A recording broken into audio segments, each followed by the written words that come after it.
Seorang pria dituduh mencuri ayam. Ia dihakimi massa hingga meninggal dunia. Anaknya menangis di hadapan jenazah sang ayah. Peristiwa ini bukan sekadar berita kriminal yang lewat lalu dilupakan. Ia adalah luka nurani kolektif. Luka yang jauh lebih dalam daripada hilangnya satu nyawa. Karena yang mati bersamanya adalah asas paling dasar dari hidup bersama, yaitu bahwa tak seorang pun boleh dieksekusi tanpa proses hukum, betapapun berat tuduhan yang melekat padanya. Seorang pejabat negara merespon dengan kalimat yang kini menjadi rutin diucapkan setiap kali tragedi serupa terjadi. Tindakan itu bukan budaya Indonesia.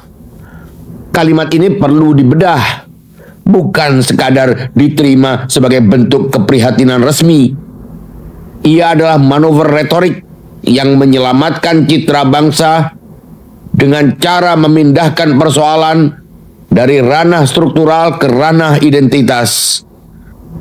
Begitu sebuah kejahatan dinyatakan, bukan budaya kita, bukan budaya Indonesia, pertanyaan tentang mengapa ia terjadi berulang-ulang di berbagai daerah lintas generasi kehilangan urgensinya.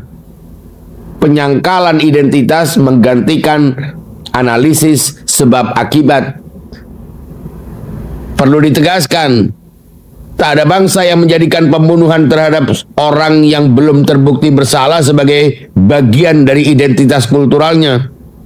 Tak ada peradaban yang secara sadar mewariskan penghakiman jalanan sebagai kebajikan leluhur. Kekerasan massa bukan produk budaya, ia adalah produk dari kekosongan. Kekosongan itulah yang harus diberi nama dengan jujur. Budaya dalam pengertian yang paling mendasar adalah akumulasi nilai yang dipelihara untuk memuliakan kehidupan bersama gotong royong, musyawarah, tata krama, penghormatan terhadap yang lemah dan yang dituduh. Ketika seseorang dibunuh tanpa proses hukum, yang terjadi bukan ekspresi budaya, melainkan keruntuhan budaya. Vigilantisme adalah tanda bahwa mekanisme sosial yang semestinya menahan amarah kolektif telah gagal berfungsi, bukan tanda bahwa mekanisme itu tidak pernah ada.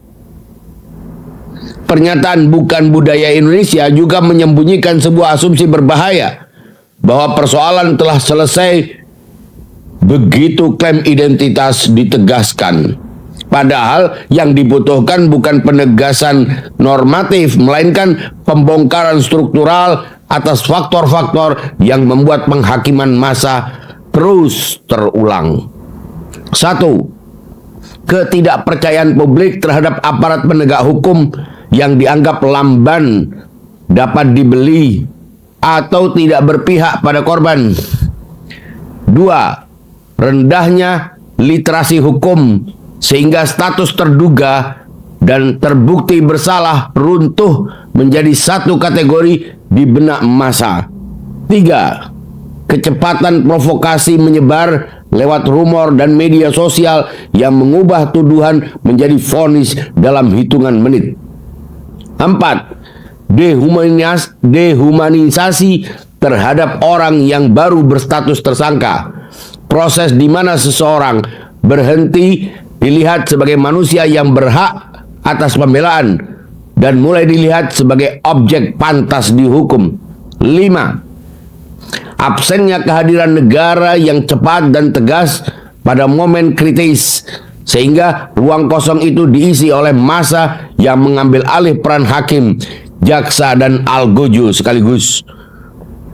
Negara yang semestinya dinilai bukan dari kefasihannya menjaga narasi, melainkan dari kecepatannya hadir sebelum amarah menjadi eksekusi.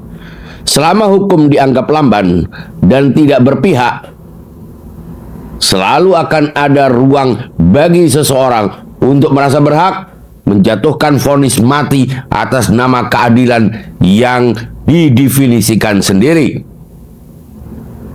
Tangisan anak di hadapan jenazah ayahnya bukan sekadar footage yang memantik empati sesaat sebelum algoritma memindahkannya ke berita lain.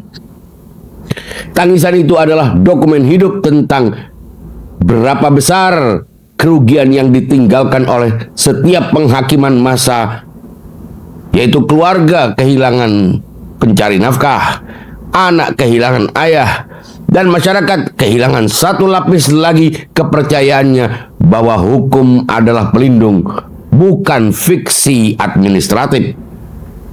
Menyebut tragedi ini sebagai persoalan budaya adalah cara paling nyaman untuk menghindari tanggung jawab menganalisisnya sebagai persoalan struktural yang harus diperangi, bukan bayangan, bukan stigmatisasi, bukan upaya untuk melepaskan diri dari fakta yang terjadi bahwa budaya asing yang menyusup, bayangan tentang budaya asing yang menyusup, melainkan kejahatan itu sendiri.